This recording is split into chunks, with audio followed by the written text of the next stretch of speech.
Assalamualaikum warahmatullahi wabarakatuh. Baraya melanjutkan kisah kaum-kaum yang dihancurkan Allah Subhanahu wa Ta'ala yang sebelumnya. Semoga sedikit besarnya ada hikmah sekaligus pelajaran dari itu semua, bahwa kezaliman yang membudaya dari suatu negeri pasti ada hukuman dari Allah yang berakibat kehancuran. Untuk selanjutnya, yuk kita simak negeri apa saja yang dihancurkan Allah, yang ada dalam Al-Quran.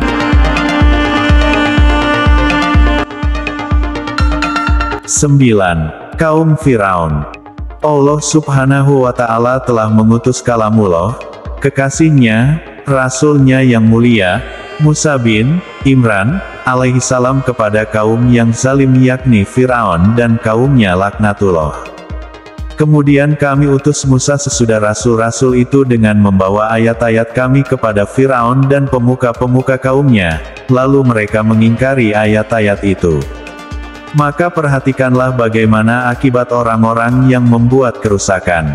Quran Surat Al-A'raf ayat 103. Firaun adalah raja yang ingkar dan sangat zalim. Dia mengaku dirinya Tuhan, menyuruh orang menyembahnya, sangat sombong, membunuh anak laki-laki, dan menzalimi Bani Israel. Maka Allah mengazabnya dan bala tentara yang bersamanya dengan ditenggelamkan di Laut Merah. Allah berfirman, maka berjalanlah kamu dengan membawa hamba-hambaku pada malam hari, sesungguhnya kamu akan dikejar, dan biarkanlah laut itu tetap terbelah. Sesungguhnya mereka adalah tentara yang akan ditenggelamkan. Quran Surat Ad-Duhan ayat 23-24. Maka kami siksa dia Fir'aun, dan bala tentaranya, lalu kami lemparkan mereka ke dalam laut. Maka perhatikanlah bagaimana kesudahan orang yang zalim, firman Allah Surat Al-Qasas ayat 40. Penduduk Aika. Aika adalah suatu daerah tempat kaumnya Nabi Syuaib, alaihissalam. Kisah ini diabadikan dalam Quran Surat Asy-Syu'ara ayat 176, yang berbunyi. Artinya, penduduk Aika telah mendustakan rasul-rasul. Dan sesungguhnya adalah penduduk Aika itu benar-benar kaum yang zalim, maka kami membinasakan mereka. Dan sesungguhnya kedua kota itu benar-benar terletak di jalan umum yang terang. Quran Surat Al-Hijr ayat 78-79. Kaum Tuba. Allah berfirman, apakah mereka, kaum musyrikin, yang lebih baik ataukah kaum Tuba, dan orang-orang yang sebelum mereka? Kami telah membinasakan mereka karena sesungguhnya mereka adalah orang-orang yang berdosa. Quran Surat Ad-Duhan ayat 37. Tuba merupakan orang-orang Himyar di negeri Yaman dan Tuba adalah gelar raja-raja mereka. Allah mengazab mereka karena mendustakan rasulnya. Tuba adalah gelar bagi raja yang berkuasa atas 3 bangsa besar di negeri Yaman yaitu Himyar, Saba, dan Hadramaut. Kaum Tuba adalah orang-orang yang menyekutukan Allah, musyrik dengan yang lain. Selain itu, mereka juga termasuk orang-orang yang mendustakan rasul-rasul Allah yang diutus kepada mereka. Padahal jauh sebelum Rasulullah Shallallahu Alaihi Wasallam lahir ke bumi ini, mereka sudah mendapat penjelasan mengenai Rasulullah. Dahulunya mereka merupakan kaum yang beriman, khususnya kepada ajaran Taurat yang diturunkan kepada Nabi Musa alaihissalam dan mengagungkan Ka'bah sebagai rumah Allah. Tetapi sepeninggalan Raja-Raja Tuba yang beriman, mereka mulai ingkar, menyekutukan ajaran suci yang terdapat dalam Taurat. Atas perbuatannya itulah, maka Allah Subhanahu wa Ta'ala membinasakan mereka. Dan penduduk Aika serta kaum Tuba, semuanya telah mendustakan rasul-rasul, maka sudah semestinya lah mereka mendapat hukuman yang sudah diancamkan. Quran Surat Ka'af ayat 14. Penduduk Ras. Kaum Ras adalah kaumnya yang hidup pada zaman Nabi Syuaib, alaihissalam. Dan kami binasakan kaum Ad dan Samud dan penduduk Ras dan banyak lagi generasi-generasi di antara kaum-kaum tersebut. Dan kami jadikan bagi masing-masing mereka perumpamaan dan masing-masing mereka itu benar-benar telah kami binasakan dengan sehancur-hancurnya. Quran Surat Al-Furqan ayat 38-39. Pada ayat lain juga Allah berfirman, sebelum mereka telah mendustakan pula kaum Nuh dan penduduk Ras dan Samud. Quran Surat Kahf ayat 12-13. Ashabul Qaryah. Ashabul Qaryah, penduduk negeri, dikisahkan oleh Allah Subhanahu wa Ta'ala dalam surah Yasin. Dan buatlah bagi mereka suatu perumpamaan, yaitu penduduk suatu negeri ketika utusan-utusan datang kepada mereka, yaitu, ketika kami mengutus kepada mereka 2 orang utusan, lalu mereka mendustakan keduanya, kemudian kami kuatkan dengan utusan yang ketiga, maka ketiga utusan itu berkata, sesungguhnya kami adalah orang-orang diutus kepadamu. Mereka menjawab, kamu tidak lain hanyalah manusia seperti kami dan Allah yang Maha Pemurah tidak menurunkan sesuatu pun. Kamu tidak lain hanyalah pendusta belaka. Mereka berkata, Tuhan kami mengetahui bahwa sesungguhnya kami adalah orang yang diutus kepada kamu. Dan kewajiban kami tidak lain hanyalah menyampaikan perintah Allah dengan jelas. Mereka menjawab, sesungguhnya kami bernasib malang karena kamu, sesungguhnya jika kamu tidak berhenti menyeru kami, niscaya kami akan merajam kamu dan kamu pasti akan mendapat siksa yang pedih dari kami. Utusan-utusan itu berkata, kemalangan kamu adalah karena kamu sendiri. Apakah jika kamu diberi peringatan, kamu bernasib malang? Sebenarnya kamu adalah kaum yang melampaui batas. Dan datanglah dari ujung kota, seorang laki-laki dengan bergegas-gegas ia berkata, hai kaumku, ikutilah utusan-utusan itu. Ikutilah orang yang tiada minta balasan kepadamu, dan mereka adalah orang-orang yang mendapat petunjuk. Mengapa aku tidak menyembah Tuhan, yang telah menciptakanku dan yang hanya kepadanya lah kamu, semua akan dikembalikan. Mengapa aku akan menyembah Tuhan-Tuhan selainnya jika Allah, yang Maha Pemurah menghendaki kemudaratan terhadapku? Niscaya syafaat mereka tidak memberi manfaat sedikitpun bagi diriku dan mereka tidak pula dapat menyelamatkanku. Sesungguhnya aku kalau begitu pasti berada dalam kesesatan yang nyata. Sesungguhnya aku telah beriman kepada Tuhanmu, maka dengarkanlah pengakuan keimananku. Dikatakan kepadanya, masuklah ke surga. Ia berkata, alangkah baiknya sekiranya kaumku mengetahui. Apa yang menyebabkan Tuhanku memberi ampun kepadaku dan menjadikan aku termasuk orang-orang yang dimuliakan. Dan kami tidak menurunkan kepada kaumnya sesudah dia meninggal, suatu pasukan pun dari langit dan tidak layak kami menurunkannya. Tidak ada siksaan atas mereka melainkan satu teriakan suara saja, maka tiba-tiba mereka semuanya mati. Quran Surat Yasin ayat 13-29.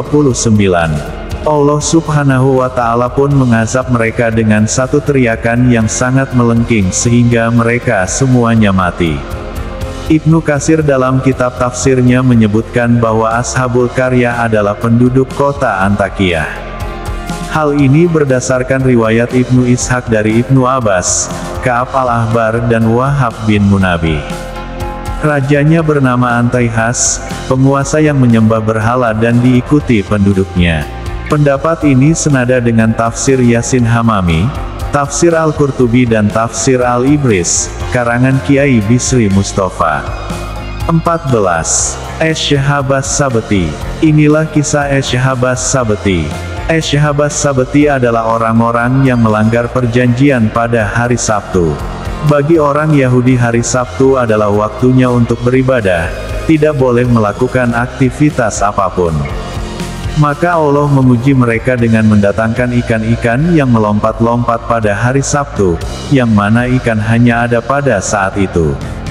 Maka mereka pun melanggarnya karena tergiur. Perjanjian ibadah telah ditetapkan untuk Ashabus Sabti untuk mengagungkan hari Sabat dan tidak mencari ikan di hari tersebut. Menurut Ibnu Katsir, pada mulanya mereka menuruti aturan tersebut. Karena ikan yang muncul di hari Sabat sangat banyak, mereka memasang jala di hari Jumat dan mengambilnya di hari Minggu, sedangkan pada hari Sabtu mereka tetap beribadah. Jelas saja, ikan yang mereka dapatkan sangat banyak. Namun, mereka tidak sadar bahwa perbuatan mereka tersebut mempermainkan Allah.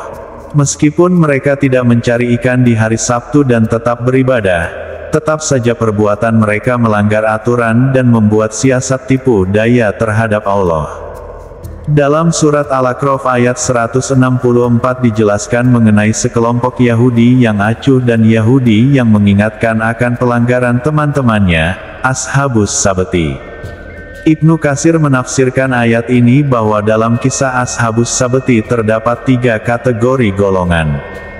Golongan pertama yaitu mereka yang melanggar aturan hari Sabat seperti yang telah diceritakan dalam surat Al-A'raf ayat 163. Golongan yang kedua adalah mereka yang berusaha mengingatkan teman-temannya yang melanggar, yaitu golongan pertama itu. Golongan yang terakhir adalah mereka yang acuh kepada mereka yang melanggar. Dalam surat Al-A'raf ayat 164, golongan ketiga tersebut bertanya kepada golongan kedua, "Mengapa kamu menasihati orang-orang yang akan dibinasakan oleh Allah atau disiksa berat?" Namun, golongan kedua menjawab, "Kami lakukan itu sebagai usaha permohonan ampun kepada Tuhanmu dengan harapan mereka kembali bertakwa." Balasan Allah pun akhirnya datang, seperti yang difirmankannya dalam surat Al-A'raf ayat 165, Allah menyelamatkan kelompok yang mencegah pelanggaran tersebut dan menyiksa mereka yang melakukan pelanggaran. Hukuman Allah Subhanahu wa Ta'ala kepada mereka yang melanggar aturan hari Sabat ini seperti tertera dalam surat Al-A'raf ayat 166 dan juga Al-Baqarah ayat 65 pada lafadz kunu kiradatan khasyiin. Al-Mahali dan As-Suyuti dalam tafsir Jalalain serta Ibnu Katsir dalam tafsir Al-Quran Al-Adim menafsirkan hukuman tersebut secara fisik, yaitu mereka dirubah keadaannya menjadi seekor kera yang mempunyai ekor. Namun, mufasir kontemporer seperti Quraisy Shihab dalam tafsir Al-Misbah dan juga Wahbah Suhaili dalam tafsir Al-Wajiz menafsirkan hukuman tersebut sebagai kiasan sifat. Mereka menjadi orang-orang yang hina seperti kera yang selalu disingkirkan dan dibenci. Dan tanyakanlah kepada Bani Israel tentang negeri yang terletak di dekat laut ketika mereka melanggar aturan pada hari Sabtu, di waktu datang kepada mereka ikan-ikan, yang berada di sekitar mereka terapung-apung di permukaan air, dan di hari-hari yang bukan Sabtu, ikan-ikan itu tidak datang kepada mereka.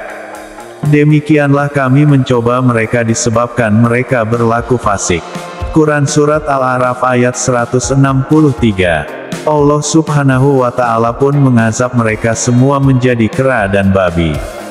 Dan sesungguhnya telah kamu ketahui orang-orang yang melanggar di antaramu pada hari Sabtu, lalu kami berfirman kepada mereka, jadilah kamu kera yang hina. Quran Surat Al-Baqarah ayat 65. Pada ayat lain juga Allah Subhanahu wa Ta'ala berfirman, "Katakanlah, apakah akan aku beritakan kepadamu tentang orang-orang yang lebih buruk pembalasannya dari orang-orang fasik itu di sisi Allah, yaitu orang-orang yang dikutuki dan dimurkai Allah. Di antara mereka ada yang dijadikan kera dan babi dan orang yang menyembah taghut. Mereka itu lebih buruk tempatnya dan lebih tersesat dari jalan yang lurus." Quran Surat Al-Maidah ayat 15. Ashabul Uhdud. Kisah ini terjadi sekitar tahun 523 Masehi di Najran ketika Yaman dikuasai oleh kabilah Himyar dengan raja terkahir Zur'ah Zunuwas. Peristiwa ini terjadi setelah masa kenabian Isa alaihi salam, dan sebelum kelahiran Nabi Muhammad sallallahu alaihi wasallam. Daerah Najran yang dihuni oleh kaum Faimiyun pada saat itu masih memegang ajaran Tauhid dari Nabi Isa alaihi salam. Kisah Ashabul Uhdud diceritakan panjang dalam hadits sahih riwayat Imam Muslim dalam kitab As-Zuhad bab, Kisyasyatu Ashabil Uhdud was Sahir war Rahib wal Gulam, 3005. Ashabul Uhdud adalah kisah orang-orang yang membuat parit, mereka itu adalah pembesar-pembesar Najran di negeri Yaman. Kisah Ashabul Ukhdud dikisahkan Allah Subhanahu wa Ta'ala dalam surah Al-Buruj. Allah memusnahkan mereka dan mengazab mereka. Binasa dan terlaknatlah orang-orang yang membuat parit Ashabul Ukhdud, yang berapi dinyalakan dengan kayu bakar, ketika mereka duduk di sekitarnya, sedang mereka menyaksikan apa yang mereka perbuat terhadap orang-orang yang beriman. Dan mereka tidak menyiksa orang-orang mukmin itu melainkan karena orang-orang mukmin itu beriman kepada Allah yang Maha Perkasa lagi Maha Terpuji, yang mempunyai kerajaan langit dan bumi, dan Allah Maha menyaksikan segala sesuatu. Quran Surat Al-Buruj ayat 4-9. Itulah kisah kaum-kaum yang dibinasakan oleh Allah Subhanahu wa Ta'ala karena mereka melanggar perintahnya, membangkangnya dan menentangnya serta mengingkari apa yang diperintahkannya. Allah Ta'ala telah mengutus mereka semua para rasul dan memberikan mereka peraturan dan larangan yang tidak boleh dilanggai. Akan tetapi mereka tidak mengindahkannya. Maka rasakanlah azab yang pedih dan menghinakan itu. Belumkah datang kepada mereka berita penting tentang orang-orang yang sebelum mereka, yaitu kaum Nuh, Ad, Samud, kaum Ibrahim, penduduk Madian dan negeri-negeri yang telah musnah. Telah datang kepada mereka rasul-rasul dengan membawa keterangan yang nyata, maka Allah tidaklah sekali-kali menganiaya mereka, akan tetapi merekalah yang menganiaya diri mereka sendiri. Quran Surat At-Taubah ayat 70. Allah memberitahukan kepada kita kisah-kisah kaum tersebut agar kita mengambil pelajaran dan hikmah dari kaum yang dihancurkan. Jangan sekali-kali kita menentang perintah Allah dan Rasul-Nya. Kalau kita tetap menentangnya, maka kita akan diazab sebagaimana kaum-kaum di atas dibinasakan dan dihinakan. Negeri-negeri yang telah kami binasakan itu, kami ceritakan sebagian dari berita-beritanya kepadamu. Dan sungguh telah datang kepada mereka rasul-rasul mereka dengan membawa bukti-bukti yang nyata, maka mereka juga tidak beriman kepada apa yang dahulunya mereka telah mendustakannya. Demikianlah Allah mengunci mata hati orang-orang kafir. Quran Surat Al-A'raf ayat 101. Ya Allah, jauhkanlah azab dariku ya Allah, jadikanlah kami hamba yang selalu taat terhadap perintah-Mu dan Rasul-Mu Muhammad Sallallahu Alaihi Wasallam. Janganlah Engkau azab kami karena kelupaan kami dan ketidaktahuan kami. Ya Allah, lindungilah kami. Allah tidak membebani seseorang melainkan sesuai dengan kesanggupannya. Ia mendapat pahala dari kebajikan yang diusahakannya dan ia mendapat siksa dari kejahatan yang dikerjakannya. Mereka berdoa, ya Tuhan kami, janganlah Engkau hukum kami jika kami lupa atau kami tersalah. Ya Tuhan kami, janganlah Engkau bebankan kepada kami beban yang berat sebagaimana Engkau bebankan kepada orang-orang sebelum kami. Ya Tuhan kami, janganlah Engkau pikulkan kepada kami apa yang tak sanggup kami memikulnya. Beri maaflah kami, ampunilah kami, dan rahmatilah kami. Engkaulah penolong kami, maka tolonglah kami terhadap kaum yang kafir. Quran Surat Al-Baqarah ayat 286. Wallahu a'lam bishawab.